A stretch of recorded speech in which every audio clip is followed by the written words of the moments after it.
할렐루야. 오늘은 믿음의 본이라는 말씀의 제목을 가지고 함께 은혜를 나눈 시간 갖도록 하겠습니다. 오늘도 믿음을 가지고 이렇게 하나님께 예배드린 자리에 오신 성도님들을 주님의 이름으로 환영하고 축복합니다. 우리 저를 따라서 이렇게 믿음의 결단을 하며 선포해 보겠습니다. 믿음을 지킵시다. 우리 다시 한 번 더 마음으로 결단하며 한 번 더 하겠습니다. 믿음을 지킵시다. 우리가 살아가는 이 시대는 믿음을 지키기 참 어려운 시대가 되었습니다. 시대가 가면 갈수록 세상은 더 악해져 가고 성도들의 믿음은 더욱 약해져 가는 세상이 되어버린 것만 같습니다. 혹시 성도님들이 살아가는 이 일상의 생활은 어떠십니까? 내가 믿음을 세상 가운데 펼치고 선포하고 살아가는 게 자유로우십니까? 아니면 더 힘들어지고 계십니까? 제가 국민일보에 나온 기사를 하나 캡처해 봤는데요. 국민일보에서 1000명의 시민을 대상으로 종교 호감도 조사를 했다고 합니다. 조금 긍정적인 것은 최근 몇 년 동안은 호감도가 조금씩 올라가고 있는 게 보입니다. 그래서 기독교가 그래도 조금 좋아지고 있구나라고 생각을 할 수도 있는데 타 종교랑 좀 비교를 해보면요, 불교가 51.3%, 천주교가 48.6%, 다른 이제 3대 종교라고 하죠. 다른 종교들에 대한 국민들의 시민들의 호감도는 좀 더 높은데 기독교에 대한 호감도는 왜 이렇게 낮을까요? 그 시민들에 대해 왜 이렇게 호감도를 쉽게 말해 비호감을 주는 이유에 대해서 또 알아봤다고 합니다. 그 이유가 저는 깜짝 놀랐습니다. 세속적이다, 배타적이다, 물질적이다, 위선적이다, 이기적이다, 이러한 답변을 했다고 하더라고요. 이러한 모습들 때문에 기독교가 비호감이다 라고 답변을 했다라는 겁니다. 제가 성님들께 한번 질문을 해 보겠습니다. 기독교가 세속적입니까? 예수님이 이기적이십니까? 저는 결코 아니라고 생각합니다. 그런데 왜 세상 사람들은 기독교에 대해서 이렇게 이해하고 이렇게 답변을 했을까요? 하나님을 믿지 않는 사람들은 성경도 모르겠죠. 교회가 어떤 곳인지, 예수님이 누군지 당연히 모르겠죠. 그럼 무엇을 통해서 예수님을 알고 교회를 보게 됩니까? 교회를 다니는 사람들의 모습입니다. 어쩌면 세상 사람들은 교회를 다니고 있는 성도들의 모습을 바라보고 그렇게 교회는 저런 거구나, 교회 다니는 사람들의 모습을 보니까 그렇지, 교회 다닌다고 뭐가 달라? 라고 생각하고 판단하고 평가했다라는 거죠. 그러한 모습들 때문에 지금 현재 기독교 호감도 조사에서 불교보다 훨씬 낮은, 천주교보다도 낮은 35.6%의 통계를 기록하고 있습니다. 내가 사람들에게 이기적인 모습을 보여줬기 때문에, 내가 사람들에게 세속적인 모습을 보여주고 물질적인 모습들을 너무 많이 보여줬기 때문에 세상 사람들이 그렇게 평가를 했다라는 겁니다. 기술은 발전하고 세상은 점점 살아가기 좋아지는데 우리의 믿음은 왜 이렇게 날마다 약해져 가는 걸까요? 혹시 목숨을 걸고 신앙을 지켜온 우리 믿음의 선배들을 기억하십니까? 다른 국민일보 기사를 하나 더 찾아봤습니다. 6.25 때 전남 영암에 있는 상월교회 학살 사건이 있었습니다. 이때 북한군들이 내려와서 상월면에 있는 그 지역을 다 점령을 했는데 상월교회의 성도님들이 교회를 지키겠다고, 나는 죽어도 교회를 버리고 떠나갈 수 없다고 30여 명의 성도님들이 그 교회를 지키고 있었던 거예요. 그런데 북한군이 그 교회에 쳐들어와서 손에 잡히는 대로 성도님들을 다 끌어내서 죽창으로 다 찔러서 죽였다는 사건입니다. 학살 사건. 거기에 구사일생으로 살아서 도망간 한 젊은이가 지금 92세가 할아버지가 되어 그때 일을 생생하게 증언하고 있는 이야기를 기사를 통해 접하게 되었습니다. 이 믿음의 선배들이 보여준 믿음의 모습은 무엇입니까? 믿음은 저런 거구나, 목숨과도 바꿀 수 없는, 우리가 반드시 지켜야 하는 것이 바로 기독교의 믿음이구나 라는 것들을 우리 믿음의 선배들은 이렇게 생생하게 보여주고 또 증언하고 있는 것입니다. 그들은 삶과 죽음 사이에서 바로 믿음을 선택했었다라는 거죠.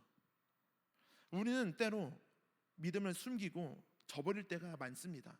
아닌 척할 때가 때때로 있습니다. 남편 때문에 잠깐 믿음을 저버리고, 직장 상사 때문에 잠깐 믿음을 저버리고, 여행 간다고 또 피곤하다고 우리의 믿음을 종종 저버릴 때가 있습니다. 믿음은 나에게 맞추는 것이 아니라 나를 하나님께 맞추는 것이 믿음인 줄 믿습니다. 할렐루야. 나를 하나님께 맞춰야지. 우리의 믿음은 너무나도 약해져 있습니다. 내 상황에 따라 하나님을 자꾸 나에게만 맞추려고 하는 모습들이 너무나도 많은 거예요. 오늘부터 사순절이 시작되었습니다. 사순절은 부활절을 그냥 앉아서 기다리는 시간이 아닙니다. 예수님의 십자가를 더 깊이 묵상하며 믿음을 강화시키는 그 사순절 기간이 될 수 있기를 주님의 이름으로 축복합니다. 쾌락과 오락을 절제하고 기도로 믿음을 굳게 다지는 시간이 되어야 됩니다. 또 하나님 앞에 잘못한 일들이 있다면 우리가 철저하게 회개하면서 하나님 앞에 무릎 꿇는 시간이 되어야 할 줄 믿습니다. 예수님을 오해하게 했던 틀어진 나의 삶을 재정비하고 세상 가운데 참 그리스도인으로서 거듭나는 시간이 될 수 있기를 주님의 이름으로 축복합니다. 오늘 아브라함의 이야기를 통해 또 도전받고 또 우리가 회복해야 될 믿음의 모습은 무엇인지 같이 은혜를 나눠보도록 하겠습니다.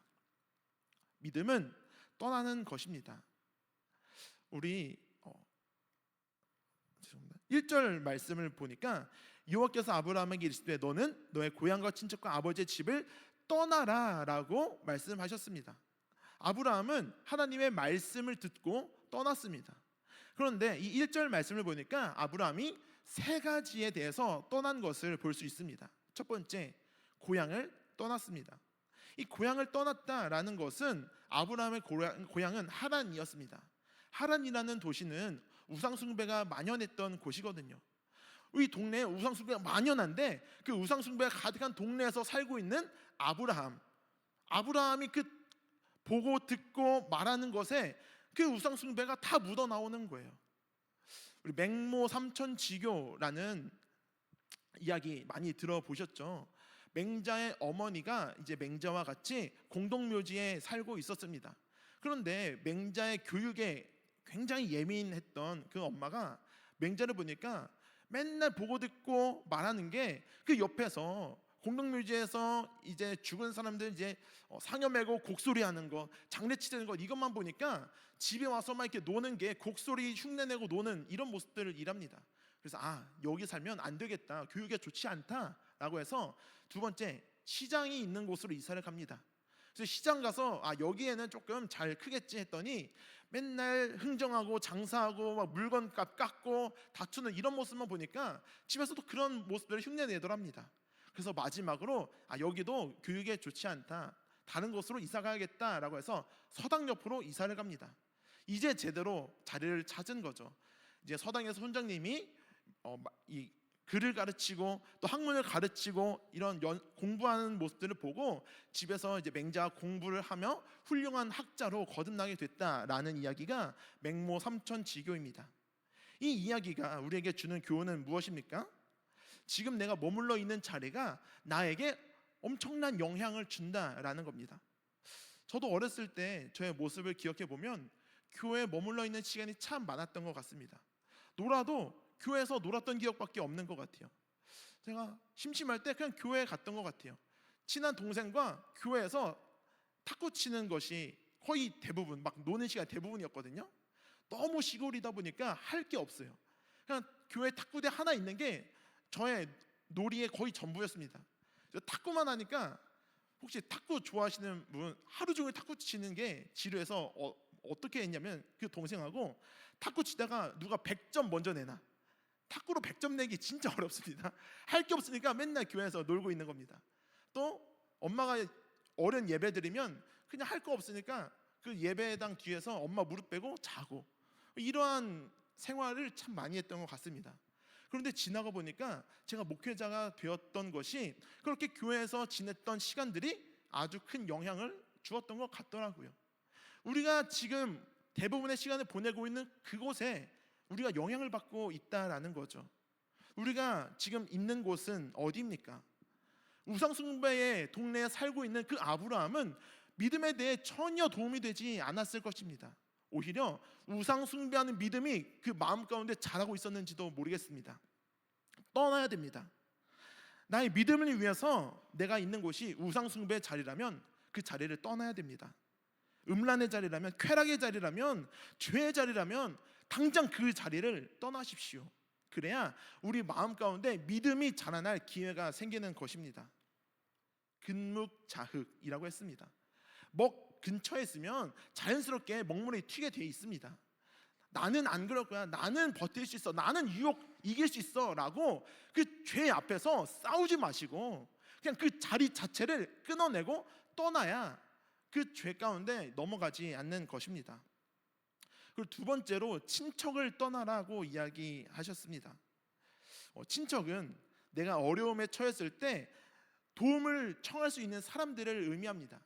그 시족 사회를 살고 있던 그 아브라함이 살고 있던 그 동네는 옆집도 삼촌, 당숙, 팔촌, 사촌, 그 온 동네가 다 가족이었을 것입니다. 그래서 누가 무슨 일이 생기면 한 걸음에 달려가서 막 도와주고, 그렇게 누구든지 나를 도와줄 수 있는 여지가 있는 사람들이 주변에 많이 있었다라는 거죠. 사람은 참 간사해서 내가 이 문제를 해결할 수 있는 힘이 있으면 기도하지 않더라고요. 누군가 나를 충분히 도와줄 수 있는 사람들이 많으면 기도하지 않는 것 같습니다. 내가 돈이 많아서 내가 가진 돈으로 이걸 해결할 수 있어, 그러면 기도하지 않습니다. 이것도 하나님의 은혜라고 저는 생각을 하는데요. 제가 대학교 다닐 때 하나님을 의지할 수밖에 없는 상황들을 몇 번 경험하게 해주셨습니다. 제가 이제 군대를 전역하고 용돈을 다 끊고 제가 혼자 독립해서 아르바이트해서 사는데 어느 날 핸드폰 요금이 출금이 됐는데 반절밖에 출금이 안 된 거예요. 그래서 왜 그러지 하고서 통장 줘야 되니까 통장 잔액이 0원이더라고요. 빠져나가다가 다 못 빠져나가고 반절만 빠져나간 거예요. 그래서 그 통장을 보고 있는데 마음이 아팠습니다. 하나님, 저 어떡하죠? 통장에 돈이 하나도 없는데 저 어떻게 해야 됩니까? 하고 교회에 가서 기도했습니다. 하나님, 저 하나님 한 분 바라보고 지금 앞으로 가고 있는데 이 정도는 하나님 책임져 주셔야 되지 않겠습니까? 하나님, 제가 돈이 없습니다. 이것 때문에 제가 근심 걱정하지 않도록 도와주세요라고 하고 일어나서 교회를 나가는데 진짜 놀랍게 한 권사님께서, 이전에 전혀 그런 적이 없었습니다. 한 권사님께서 그냥 용돈 쓰라고 봉투를 주시더라고요. 저는 정말 놀랐습니다. 근데 이게 많은 돈이 아니라 한 2, 3일 아껴 쓰면 살 수 있는 그 정도의 용돈이었는데, 기도하지 않으면 하나님이 그 응답해 주셨다는 걸 알겠습니까? 내가 돈이 많으면 기도하지 않는 거예요. 내가 능력이 많으면 기도하지 않는 거예요. 어쩌면 내가 기도할 수밖에 없는 그 어려운 상황 가운데 내몰리는 게 하나님의 은혜인지도 모르겠습니다. 하나님을 의지하고 살아갈 수밖에 없는 그 환경 가운데 놓여져 있는 게 하나님의 은혜인지도 모릅니다. 지금 어떤 상황 가운데 놓여져 계십니까? 하나님이 친척을 떠나라고 한 것은 누군가 나를 도와줄 수 있기 때문에 내가 하나님을 찾지 않으니까 그 자리를 떠나서 하나님을 찾을 수밖에 없는 그 자리로 나아가라고 명령하시는 겁니다. 하나님만이 길이요 진리요 생명 되십니다. 내가 돈이 있으면 그 돈으로 얼마나 큰 일을 할 수 있겠습니까? 하나님이 도와주시면 뭐든지 능히 이겨낼 수 있는데, 내가 능력이 있으면 얼마나 능력이 있다고 문제들을 해결할 수 있겠습니까? 하나님을 찾고 기도하고 엎드리는 게 그것이 바로 은혜인 거죠. 그리고 세 번째로 아버지의 집을 떠나라고 하셨습니다. 이 아버지의 집은 아브라함이 태어나서 지금까지 자라온 그 생활했던 과거의 공간을 이야기합니다. 또 지금까지 살아온 과거의 삶을 의미하기도 합니다. 내가 지금까지 살아온 그 과거를 믿음으로 끊어내야 됩니다. 예수님을 믿으면 새로워져야 됩니다. 내가 지금까지 어떤 사람이었고 어떤 삶을 살아온 사람이었는지 하나님은 묻지 않으십니다. 그래서 누가복음 5장 38절에 새 포도주는 새 부대에 넣으라고 말씀하셨고, 고린도후서 5장 17절 보니까 그리스도 안에 있으면 새로운 피조물이 되었습니다. 이전 것은 지나갔으나 보라 새 것이 되었도다. 할렐루야. 우리의 그 더러운 과거에 묶여있지 마십시오. 내가 과거에 어떤 죄를 지었든 하나님 앞에 회개하고 하나님 붙잡고 살아가는, 믿음으로 결단하고 선 그 순간부터 우리는 죄의 종로를 타던 자에서 하나님의 자녀, 생명을 얻은 자로 신분이 변한 것입니다. 이제 우리는 하나님의 자녀로 살아가는 것입니다. 우리의 그 더러운 과거로부터 떠나가야 될 줄 믿습니다. 그래서 하나님은 아브라함에게 아버지의 집을 떠나라, 그 우상이 만연했고 우상을 만들던 그 가정에서 있었던 그 우상 숭배했던 그 모든 과거를 다 떠나서 하나님이 명령하시고 약속했던 그곳으로 가라, 그리고 하나님을 의지하며 살아라 라고 믿음을 결단할 수 있도록 아브라함을 부르셨다라는 거죠. 우리가 바라봐야 될 곳은 예수 그리스도의 십자가입니다. 나는 무엇으로부터 떠나야 됩니까? 지금 내가 있는 자리는 무엇입니까? 아직도 과거에 묶여서 살고 계십니까? 아직도 내가 가진 능력을 의지하며 살아가고 계십니까?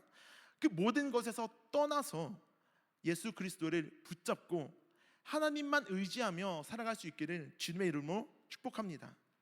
그런데 두려울 수 있습니다. 지금까지 내가 이렇게 살아왔는데 지금까지 살아온 걸 다 끊어버리려니까 두려울 수 있습니다. 그러나 하나님은 우리가 믿음으로 하나님을 선택했을 때 그냥 외면하시는 분이 아니십니다.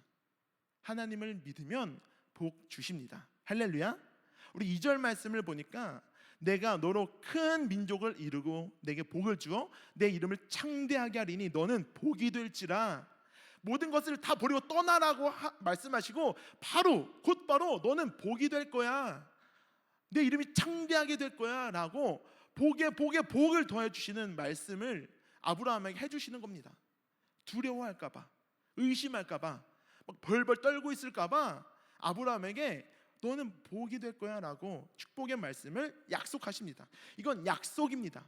그냥 그렇게 될 거야 안 될 거야 이건 그런 게 아니라 될 거야 라고 확신의 말씀을 주시고 계신 것입니다. 우리의 마음은 하나님을 의심해요. 내가 이걸 다 끊어버리면 내가 망하지 않을까? 내가 이걸 다 떠나버리면 내가 앞으로 어떻게 살지? 라고 의심하는데 그건 하나님을 믿는 믿음이 아닙니다. 하나님을 정말로 믿는다면 내 모든 것을 다 내려놓고 하나님을 선택했을 때 하나님이 책임져 주시겠지라고 하는 그 확신이 들어야 됩니다. 할렐루야. 하나님은 하나님의 선택한 주님의 자녀에게 배신하지 않으십니다. 그저 그냥 내버려 두지 않으시는 하나님이십니다. 하나님은 늘 좋은 것을 주십니다. 아브라함은 이러한 믿음이 있었던 거예요. 하나님이 날 외면하시겠어? 내가 다 버리고 하나님을 선택했는데 하나님은 좋은 것을 주시겠지라고 그런 믿음이 있어서 아브라함은 하나님의 말씀을 따라갔다라는 거죠. 자녀에게 뱀을 줄 부모가 어디 있겠습니까? 자녀가 떡을 달라고 하는데 돌을 줄 부모가 어디에 있겠습니까? 그것처럼 하나님은 나의 아버지 되십니다. 하나님은 나의 아버지 되십니다. 아버지가 좋은 길로 인도하시지 않겠습니까? 죽음의 길로 인도하시겠습니까? 그 하나님이 떠나라 하고 했을 때 곧바로 일어나서 떠날 수 있는 믿음이 우리에게 필요한 것입니다. 내가 몰라서 그렇지 하나님을 선택하고 따라가는 그 길은 절대 손해보는 길이 아니라는 것을 우리는 굳게 믿어야 될 줄 믿습니다. 그런데 우리 눈에 보이지 않잖아요. 우리 눈에 보이지 않잖아요. 믿음은 눈에 보이는 것을 따르는 게 아닙니다. 눈에 보이지 않는 것을 믿고 따라가는 게 믿음인 줄 믿습니다. 우리는 눈에 보이지 않는 하나님을 믿고 하나님이 주실 그 복을 믿고 한 걸음 한 걸음 나아가고 있는 것입니다. 제가 목회자가 되기 전까지는 목회자가 가난하고 힘들고 못 살고 어렵고 궁핍하고 고난이 있고 뭐 틀린 말은 아닙니다만 그런 줄 알았습니다. 그런데 제 삶을 다 포기하고 하나님을 선택하고 목회자의 길을 걸어가는데, 지금 뭐 얼마 살진 않았지만 제가 아직까지 밥 못 먹고 뭐 잘 곳이 없고 뭐 돈이 없어서 뭐 핸드폰 요금 못 내고, 아까 그 한번 빼고요, 뭐 그랬던 적이 거의 없었던 것 같습니다. 하나님을 선택하고 믿음으로 선포하고 그냥 가니까 막 돈에 절절절 매고 막 내가 힘들어서 막 사람들 막 찾고 뭐 이렇게 산 것이 아니라, 그냥 힘들면 하나님 기도하고 어려우면 하나님 기도하고 하나님 내 인생 하나님께서 책임져 주세요라고 그렇게 그냥 살았는데, 아직까지 하나님이 외면하지 않더라고요. 하나님이 때에 따라서 필요한 것들을 그때그때마다 채워주시는 것을 삶으로 날마다 경험하고 있습니다. 그렇게 아버지 되신 그 하나님을 우리의 삶으로 경험할 수 있기를 주님의 이름으로 축복합니다. 세상의 것 끊었다고 이제 친구들 아무도 남아있지 않다고 아까워하지 마십시오. 복 주시고 또 주시는 그 하나님을 전적으로 믿어야 됩니다. 그리고 마지막으로 믿음은 끝까지 가는 것입니다. 5절 말씀을 보니까 마침내 가나안 땅에 들어갔더라 라고 고백하고 있습니다. 믿음은 끝까지 완주해야 됩니다. 아브라함의 그 한 걸음 한 걸음의 발걸음, 제가 아브라함이 되지 않아서 그 심정은 100% 이해하지는 못하겠지만 그 발걸음이 정말 무거웠을 것입니다. 그 한 걸음 한 걸음, 이게 맞나? 내가 지금 모든 거 다 버리고 여기까지 왔는데 도대체 어디가 끝이지? 얼마나 더 가야 되지? 지금이야 뭐 내비게이션이 있고 위성이 발달해서 몇 시간이 걸리고 그곳 상황들을 막 지도로 살펴보고 어떤 건지 다 볼 수 있지만, 아브라함의 시대는 그런 게 전혀 없었잖아요. 아무것도 모르는 그냥 깜깜한 곳을 믿음으로 그냥 가야 되는 것이었습니다. 그 마음 얼마나 두렵고 무서웠겠습니까? 내가 의지하는 것 하나님밖에 없는데 그 발걸음 하나하나가 내 식솔들, 나 한 사람 믿고 다 나를 따라오는 식솔들이 수천인데 얼마나 두렵고 떨렸겠습니까? 다시 돌아가고 싶었을 것입니다. 고향이 그리웠을 것입니다. 내가 돌아가면 모두가 다 나를 팔 벌리고 반갑게 안아줄 텐데, 내가 돌아가면 아버지가 나를 안아줄 텐데 내가 왜 사서 고생하나, 이러한 고민 안 했겠습니까? 그래도 믿음은 하나님을 끝까지 믿고 완주하는 것입니다. 저도 정말 수천 번은 고민했던 것 같습니다. 하나님, 이게 맞습니까? 하나님, 제가 이러한 상황을 겪었는데 제가 진짜 하나님만 바라보고 하나님만 선택하고 믿음 하나만 붙들고 여기까지 왔는데 하나님, 이게 맞습니까? 제가 끝까지 이 길을 가는 게 정말 맞습니까? 라고 정말 수만 번을 생각했던 것 같습니다. 그런데 그 고민 앞에서 저를 붙잡아준 한 가지 이유가 있었습니다. 하나님이 나를 보내신 이유가 있겠지. 하나님이 나를 여기까지 오게 하신 이유가 있겠지. 저는 그 하나님을 믿습니다. 하나님은 절대 하나님을 선택한 하나님의 자녀를 외면하지 않으실 것을 저는 확신합니다. 할렐루야. 우리 그 하나님께 한번 우리의 인생을 걸어봐도 괜찮지 않겠습니까? 그 하나님께 내 모든 것을 다 내어놓고, 하나님, 제가 정말 하나님만을 믿고 하나님만 따라 살아가겠습니다 라고 믿음의 고백 한번 해봐도 괜찮지 않겠습니까? 그것이 기독교의 믿음입니다. 그것이 살아계신 하나님을 믿는 믿음인 줄 믿습니다. 세상 사람들은 교회에 대해 기대하는 모습이 있습니다.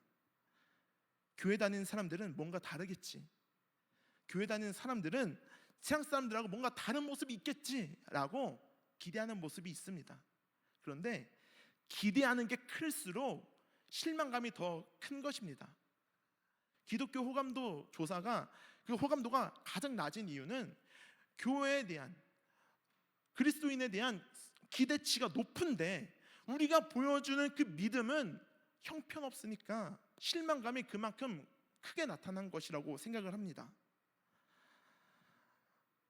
그 기대와 다르게 우리는 내 유익에 따라 내 믿음을 잠깐 내려놓고, 내 상황에 따라 믿음을 잠깐 내려놓고, 내가 필요할 때만 믿음 있는 척 살아가고 있진 않습니까? 잃어버린 우리의 믿음을 다시 한번 회복할 수 있기를 주님의 이름으로 축복합니다.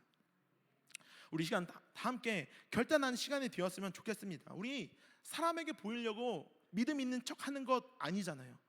하나님 앞에 우리의 믿음의 결단을 하면서, 하나님, 내가 세상 의지하지 않고 하나님 말씀만 붙들고 살아가겠습니다. 내가 어떤 일이 생겨도 하나님만 바라보겠습니다. 뒤돌아서지 않겠습니다 라고 아브라함처럼 그 한 걸음 한 걸음, 마침내 가나안 땅에 들어갔던 아브라함처럼 하나님이 우리에게 약속하신 그 하나님의 나라에 들어갈 때까지, 하나님이 부르신 그 자리까지 우리에게 맡겨진 역할이 있습니다. 우리에게 맡겨진 사명이 있습니다. 직분자에게 맡겨진 그 교회에서의 역할들이 있고요, 목회자에게 맡겨진 그 사명이 있습니다. 그 사명을 완수하기까지 우리 끝까지 그 길을 완주할 수 있기를 주님의 이름으로 축복합니다. 그것이 바로 믿음인 것입니다. 사순절이 시작되었습니다. 사람이 한 가지 일에 습관을 들이려면 통계적으로 최소 21일, 최대 66일까지 걸린다라는 통계가 있더라고요. 40일, 주일까지 포함하면 46일입니다. 우리 믿음의 재정비를 할 수 있는 충분한 시간입니다. 이 시간 우리 믿음을 다시 결단하며, 하나님, 제가 하나님을 향해 믿음의 결단을 한번 해보겠습니다. 성경 통독 한번 해보겠습니다. 기도의 시간을 구별해서 하나님 앞에 기도하는 시간을 가져보겠습니다 라고 우리의 믿음을 재정비할 수 있는 이 사순절 기간이 되었으면 좋겠습니다. 그래서 하나님이 보시기에 정말 기쁨이 되는 하나님의 자녀로 다시 한번 일어설 수 있는 우리 평택교회 모든 성도님들이 될 수 있기를 주님의 이름으로 축복합니다. 같이 기도드리겠습니다. 사랑해 주님 감사합니다. 우리가 아브라함의 말씀을 통해 아브라함의 믿음의 결단을 했던 것처럼 우리가 죄의 자리에서 떠나게 하여 주시옵소서. 믿음을 가지고 하나님을 바라보고 하나님을 선택하게 하여 주시옵소서. 세상 가운데 미련두지 않고 끝까지 그 믿음의 여정을 완주할 수 있도록 붙잡아 주시옵소서. 때로는 흔들리고 유혹에 넘어갈 때도 있겠지만 다시 일어나서 그 길을 완주할 수 있도록 하나님 동행하여 주시옵소서. 결국 하나님의 참된 안식과 평안을 누리는 모든 성님들을 될 수 있도록 하나님 인도하여 주시옵소서. 사순절이 시작되었습니다.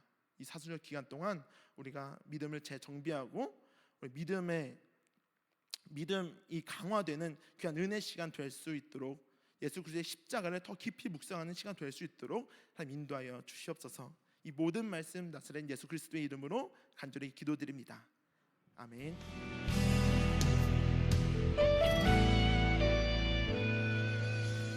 주님 말씀하시면 내가 나가리다. 주님 뜻이 아니면 내가 멈춰서리다.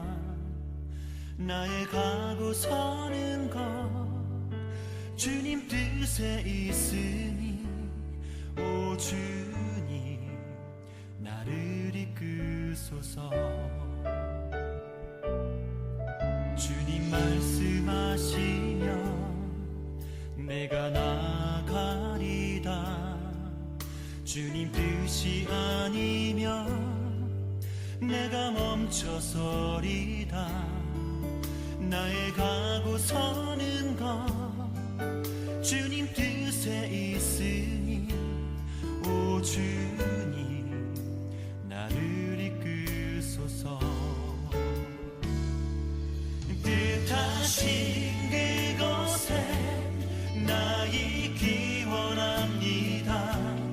이끄시는 대로 순종하며 살리니, 연약한 내 영혼 통하여 일하소서. 주님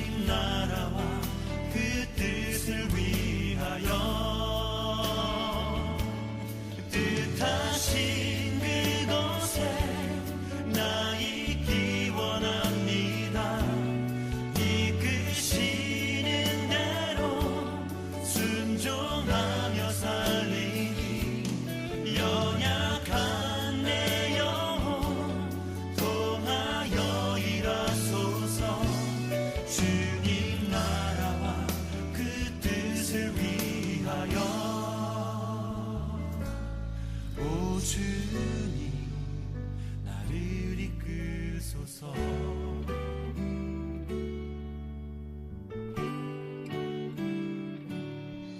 주님 말씀하시면 내가 나가리다. 주님 뜻이 아니면 내가 멈춰